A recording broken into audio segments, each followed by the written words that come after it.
সবাইকে স্বাগত জানাচ্ছি। আমি ফিরোজ তোহা। শুরুতেই সংবাদ শিরোনাম জানিয়ে দেব এই মুহূর্তে হাতে পাওয়া সর্বশেষ গুরুত্বপূর্ণ আপডেট বাংলা সংবাদ। শুরুতেই জানাবো আন্তর্জাতিক ট্রাইব্যুনালে শেখ হাসিনার বিচার দাবি বৈষম্য বিরোধী ছাত্র আন্দোলনের। কোটা সংস্কার আন্দোলনে শিক্ষার্থী জনতা হত্যায় জড়িত থাকার অভিযোগে শেখ হাসিনার বিরুদ্ধে আন্তর্জাতিক অপরাধ ট্রাইব্যুনালে মামলা দায়ের করবার মাধ্যমে বিচার নিশ্চিতের দাবি জানিয়েছে বৈষম্য বিরোধী ছাত্র আন্দোলন। এবারে জানাবো মোহাম্মদ আলী আরাফাত এবং তার স্ত্রীর ব্যাংক হিসাব জব্দের আদেশ। সাবেক তথ্য ও সম্প্রচার প্রতিমন্ত্রী মোহাম্মদ আলী আরাফাত ও তার স্ত্রী শারমিন মুস্তারির অ্যাকাউন্ট জব্দ করবার আদেশ দিয়েছে আর্থিক গোয়েন্দা সংস্থা বাংলাদেশ ফিনান্সিয়াল ইন্টেলিজেন্স ইউনিট। দেশের সব ব্যাংকে এই নির্দেশনা দিয়েছেন তারা। জানাবো ভারত থেকে এখনও ষড়যন্ত্র চলছে। জনতার বিজয়কে নস্যাৎ করতে ভারত থেকে এখনও ষড়যন্ত্র করছে বলে মন্তব্য করেছেন বিএনপির মহাসচিব মির্জা ফখরুল ইসলাম আলমগীর। তিনি বলেন, সংখ্যালঘুদের উপর হামলার গল্প পাতা হয়েছে, যা উদ্দেশ্যমূলক। এদিকে দেশের পরিস্থিতিতে বাইরের কারো নিয়ন্ত্রণ নেই পররাষ্ট্র উপদেষ্টা। অন্তর্বর্তী সরকারের পররাষ্ট্র উপদেষ্টা বিষয়ক মোহাম্মদ তৌহিদ হোসেন বলেছেন, দেশের সার্বিক পরিস্থিতিতে বাইরের কারো নিয়ন্ত্রণে নেই। উপদেষ্টা পরিষদের দায়িত্বপ্রাপ্তরা দেশের জন্য কাজ করছেন। অন্তর্বর্তী সরকারের দায়িত্ব নেবার পর থেকে সার্বিক পরিস্থিতি বিদেশি কূটনৈতিকদের সামনে তুলে ধরেন পররাষ্ট্র উপদেষ্টা এম তৌহিদ হোসেন। জানিয়ে দেব 15ই অগাস্ট পালনে অনুমতি চেয়েছে আওয়ামী লীগ। আগামী 15ই অগাস্ট জাতীয় শোক দিবসে শেখ মুজিবুর রহমানের প্রতিকৃতিতে শ্রদ্ধা জানাতে প্রস্তুতি নিচ্ছে আওয়ামী লীগ।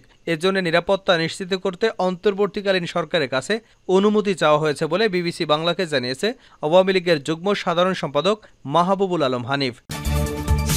এবং সর্বশেষ জানাবো মধুর ক্যান্টিনে আছে আয়নাঘর, যেতে হয়েছিল তাবিবকে। শেয়ার কেলেঙ্কারি নিয়ে 2019 সালে গান বেঁধেছিলেন মাহমুদ হাসান তাবিব। গানের শিরোনাম হিপ হপ পুলিশ।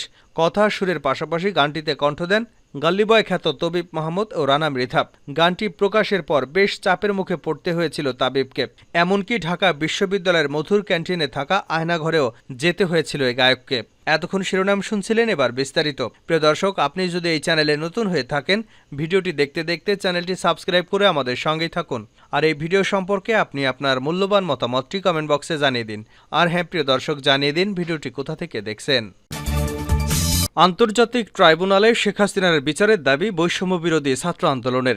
কোটা সংস্কার আন্দোলনে শিক্ষার্থী জনতার হত্যায় জড়িত থাকার অভিযোগে শেখ হাসিনার বিরুদ্ধে আন্তর্জাতিক অপরাধ ট্রাইব্যুনালে মামলা দায়ের করবার মাধ্যমে বিচার নিশ্চিতের দাবি জানিয়েছে বৈষম্য বিরোধী ছাত্র আন্দোলন। সোমবার বিকেলে ঢাকা বিশ্ববিদ্যালয়ের সন্ত্রাসী বিরোধী রাজু ভাস্কর্যের পাদদেশে শেখ হাসিনার বিচার দাবি ও ক্যাম্পাসে দখলদারিত্বের ছাত্র রাজনীতি বন্ধের দাবিতে সমাবেশে বৈষম্য বিরোধী ছাত্র আন্দোলনের অন্যতম সমন্বয়ক হাসনাত আবদুল্লাহ এ দাবি জানান। হাসনাত আবদুল্লাহ বলেন, আমরা উপদেষ্টাদেরকে মনে করিয়ে দিতে চাই, ছাত্র জনতার গণঅভ্যুত্থানের মাধ্যমে আপনারা উপদেষ্টা হয়েছেন। আপনারা বক্তব্য দেবার আগে 5ই অগাস্ট গণভবনের চিত্র মনে রাখবেন। খুনিদের পুনর্বাসনের বিষয়ে সতর্ক করে দিতে চাই। আমরা যেভাবে স্বৈরাচারকে ক্ষমতা থেকে নামিয়েছি, ঠিক একইভাবে স্বৈরাচারের পুনর্বাসনের চেষ্টাকারীদেরও নামাতে সময় লাগবে না। এ সময় তিনি আরও বলেন, গণমাধ্যমের সাথে আমাদের সৌহার্দ্যপূর্ণ সম্পর্ক রয়েছে, ছিল এবং থাকবে। এই অভ্যুত্থানে গণমাধ্যমেরও উল্লেখযোগ্য অবদান রয়েছে। কিছু কিছু গণমাধ্যম হাসিনাকে পুনর্বাসন করতে চায়। ছাত্র জনতা তা কোনোভাবেই হতে দেবে না। আমাদের মূল দাবি, হাসিনাকে প্রধান আসামি করে আন্তর্জাতিক ট্রাইব্যুনালে মামলা দিয়ে বিচার নিশ্চিত করতে হবে। আন্দোলনের আরেক সমন্বয়ক সার্জিস আলম বলেন, আমরা আজকে আপনাদের কিছু বিষয়ে সতর্ক করতে এসেছি। আমরা 5ই অগাস্ট দেশ থেকে স্বৈরাচার তাড়ানোর পর 6 তারিখ থেকে কিছু কুচক্রী মহল কু করবার চেষ্টা করছিল। আমরা ছাত্র জনতা তা দমন করেছি। সর্বশেষ বিচার বিভাগীয় কু করার চেষ্টা করলে আমাদের অক্লান্ত পরিশ্রমে তা রুখে দিতে সক্ষম হয়েছে।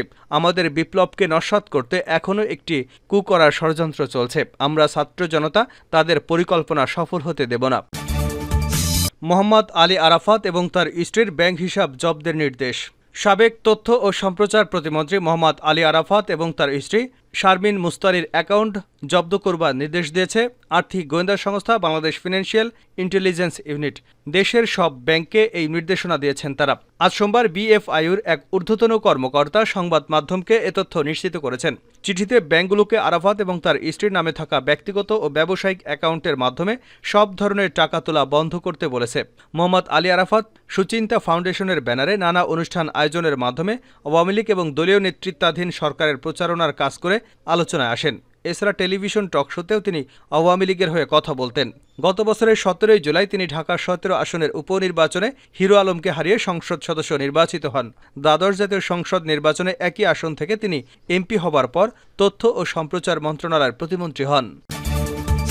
ভারত থেকে এখনও ষড়যন্ত্র চলছে, মির্জা ফখরুল। জনতার বিজয়কে নস্যাৎ করতে ভারত থেকে এখনও ষড়যন্ত্র চলছে বলে মন্তব্য করেছেন বিএনপির মহাসচিব মির্জা ফখরুল ইসলাম আলমগীর। তিনি বলেন, সংখ্যালঘুদের ওপর হামলার গল্প পাতা হয়েছে, যা উদ্দেশ্যমূলক।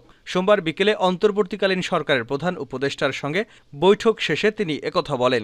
বিএনপির মহাসচিব বলেন, অন্তর্বর্তীকালীন সরকার সকল রাজনৈতিক দলের সাথে যাতে কথা বলে, তবে ছাত্র হত্যাকারীদের সাথে নয়। বিএনপির প্রতিনিধি দলে ছিলেন স্থায়ী কমিটির সদস্য খন্দকার মোশাররফ হোসেন, জমিরুদ্দিন সরকার, মির্জা আব্বাস, নজরুল ইসলাম খান, আব্দুল মঈন খান, আমির খসরু মাহমুদ চৌধুরী, সেলিমা রহমান ও সালাউদ্দিন আহমেদ।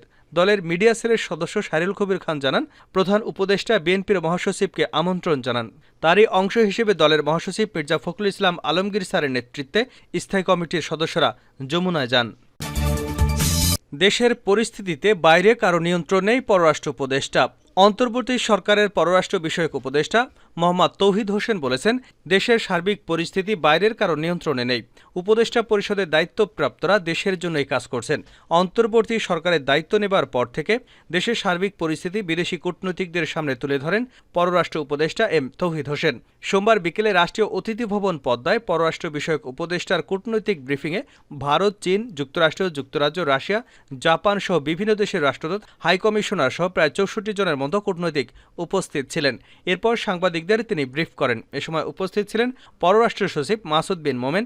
এক প্রশ্নের জবাবে পররাষ্ট্র উপদেষ্টা বলেন, যে কাউন্সিল আছে আমি নিশ্চিত করতে পারি এর মধ্যে কেউ অন্য কারোর জন্য বিট করছে না, সবাই বাংলাদেশের জন্য বিট করছে, কেউ অন্য দেশের জন্য বিট করছে না।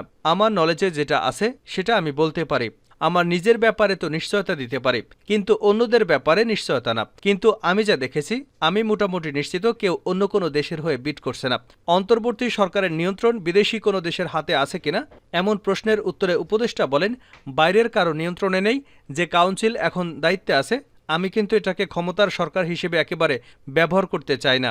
একটা দায়িত্ব দেওয়া হয়েছে, এ দায়িত্ব পালন করে আমরা সরে যাব। সাবেক প্রধানমন্ত্রী শেখ হাসিনা যদি দীর্ঘদিন ভারতে অবস্থান করে, সেক্ষেত্রে আমাদের সঙ্গে সম্পর্কে টানাপোড়েন হবে কিনা জানতে চাইলে তৌহিদ হোসেন বলেন, হাইপোথেটিক্যাল প্রশ্ন। একজন যদি কোনো এক দেশে গিয়ে থাকেন, তাহলে তাদের সঙ্গে সম্পর্ক নষ্ট হবে কেন? তার তো কোনো কারণ নেই। পররাষ্ট্র বিষয়ক উপদেষ্টা বলেন, দ্বিপাক্ষীয় বিষয় কিন্তু অনেক বড় বিষয়। এটা স্বার্থের সম্পর্ক, বন্ধুত্বটা কিন্তু স্বার্থের সম্পর্ক। দুপক্ষেরই স্বার্থ আছে। ভারতের স্বার্থ আছে, ভারতে আমাদের স্বার্থ আছে। কাজেই আমরা সেই স্বার্থকে অনুসরণ করব। আমাদের সুসম্পর্ক বজায় রাখার চেষ্টা থাকতে হবে। কূটনৈতিকদের ব্রিফের কারণ উল্লেখ করে তৌহিদ হোসেন বলেন, রাষ্ট্রদূতদের ডাকা হয়েছে, সরকার কোন প্রেক্ষাপটে এসেছে এ বিষয়ে বলা হয়েছে। আমরা আমাদের উদ্দেশ্য বলেছি, একটা অভ্যুত্থানের মধ্য দিয়ে যে পরিবর্তন এসেছে, সেটা যারা এনেছে তাদের কিছু দাবি দেওয়া আছে। তাদের চাওয়া কোনো বৈষম্য যাতে না হয়, এই সরকার এ উদ্দেশ্যে কাজ করছে। তিনি আরও বলেন, আমরা আন্তর্জাতিক সম্প্রদায়ের সহায়তা চেয়েছি, তারা এগিয়ে এসেছে। আমরা বলেছি আন্তর্জাতিক সম্প্রদায়ের সঙ্গে দ্বিপাক্ষীয় এবং বহুপাক্ষিক যুক্ত হতে চাই, সব ক্ষেত্রে আন্তর্জাতিক সহ সবার সঙ্গে। রোহিঙ্গা ইস্যু বিনিয়োগের ব্যাপারে কিছু প্রশ্ন এসেছে, আমরা বলেছি তারা যেন হতাশ না হয়। এত বড় একটা পরিবর্তন হয়েছে, কিছু তো সময় লাগতে পারে। মধুর ক্যান্টিনে আছে আয়নাঘর, যেতে হয়েছিল তাবিবকে। শেয়ারবাজার কেলেঙ্কারি নিয়ে 2019 সালে গান বেঁধেছিলেন মাহমুদ হাসান তাবিব। গানের শিরোনাম হিপ হপ পুলিশ। কথা সুরের পাশাপাশি গানটিতে কণ্ঠ দেন গলিবয় খ্যাত তবিব মাহমুদ ও রানা মৃধা। গানটি প্রকাশের পর বেশ চাপের মুখে পড়তে হয় তাবিবকে। এমনকি ঢাকা বিশ্ববিদ্যালয়ের মধুর ক্যান্টিনে থাকা আয়নাঘরেও যেতে হয়েছিল এই গায়ককে। তাবিদের কথায়, আমি সবসময় দেশের বিভিন্ন সমস্যা নিয়ে গান বেঁধে থাকি। যারা আমার গান শুনেছেন তারা একথা জানেন। হিপ হপ পুলিশ গানটি 2019 সালের অক্টোবরে প্রকাশ হয়। গানটি প্রকাশের পরপরই সমাজের বিভিন্ন মহল থেকে আমার বাবাকে ফোন করে নানা কথা বলা হয়। শুধু তাই নয়, অনেকেই আমাকে এ ধরনের গান গাওয়া থেকে বিরত থাকতে বলেন। আমার পরিবার সে সময় আমাকে নিয়ে খুব ভয় ছিল। এক কথায় বলতে, আমার কণ্ঠ অনেকটাই চেপে ধরা হয়েছিল সে সময়ের কথা স্মরণ করে তিনি আরও বলেন, গানটি প্রকাশের পর আমাকে মধুর ক্যান্টিনে থাকা গোপন আয়নাঘরেও যেতে হয়েছে। সেই সময়টাতে মানসিক অনেক যন্ত্রণার মধ্য দিয়ে যেতে হয়েছে আমাকে। যাই হোক, এখন সময় এসেছে কথা বলার। এখন আর চুপ থাকার সময় নেই, মন খুলে গান গাইতে চাই। গানে গানে অন্যায়ের প্রতিবাদ জানাতে চাই। হিপ হপ পুলিশ গানটি আবারও প্রকাশ্যে এনে শিল্পী শেয়ারবাজারে ধসের তদন্ত করবার আহ্বানও জানিয়েছেন। একদিকে কোটা সংস্কারের দাবিতে শুরু থেকেই সোচ্চার ছিলেন তাবিব। আন্দোলনকারী শিক্ষার্থীদের সঙ্গে একত্রতা প্রকাশ করে লিখেছেন গানও। গেল ৪ জুলাই ফেসবুকে শিল্পী প্রকাশ করেন কোটা সাম্যের পৃথিবী কুসংস্কার। গানের কথায় তিনি তুলে ধরেন পথ শিশুদের কথাও। এ প্রসঙ্গে তবিব বলেন, সংস্কার সবখানেই করতে হবে। টাকার অভাবে অনেক শিশুই শিক্ষার আলো থেকে বঞ্চিত হচ্ছে। আমরা কি ওদের শিক্ষার ব্যবস্থা করতে পারি না? প্রতিটি স্কুলে কি ওদের জন্য কোটা রাখা যায় না? সবাই একটু ভেবে দেখবেন। সবশেষে গায়ক বলেন, এখন পরিবর্তনের সময় এসেছে। বাংলাদেশকে নতুন করে সংস্কার করতে হবে। আর আমি এটি নিয়ে অনেক বছর ধরেই কাজ করছি। আমার কাছে দেশ সংস্কারের একটি ম্যাপ তৈরি করা আছে, যেখানে দেশের বিভিন্ন সমস্যার সমাধানের পথ তৈরি করা। আশা করি বিষয়টি নিয়ে পরবর্তীতে আরও কাজ করা হবে।